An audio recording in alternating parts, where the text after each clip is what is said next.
तर आजची गोष्ट आहे बहुगुणकारी आवळ्याची। तर आम्ही बनवतोय घरगुती आवळा कॅन्डी, आवळ्याचा शुद्ध रस आणि आवळा मावा।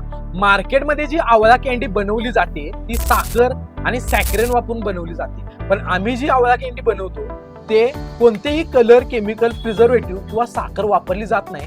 ती सेंद्रिय गुळामध्ये बनवली जाते। मार्केटमध्ये आवळ्याचा शुद्ध रस तुम्ही जो खरेदी करता तो कलर, केमिकल आणि काळा मिळाला जातो, पण आम्ही जो आवळ्याचा शुद्ध रस बनवतो त्यामध्ये कोणतेही कलर, केमिकल, प्रिझर्वेटिव्ह हे वापरले जात नाही। तुम्ही घरी साधा आवळा घेतला आणि मिक्सरला लावला तरी त्याचा आवळ्याचा शुद्ध रस हा पांढराच येतो आणि आमच्या आवळ्याचा शुद्ध रस हा पण पांढराच आहे। त्यानंतर पित्त, पचन, ऍसिडिटी आणि चूर्ण स्वरूपात आमच्याकडे आवळ्याचा मावा मिळाला जातो। तर आवळ्याचे फायदे हे असे जे पित्त, पचन, ऍसिडिटी, वेट लॉस, हेअर, डोळे यांसाठी आवळा हा गुणकारी आहे।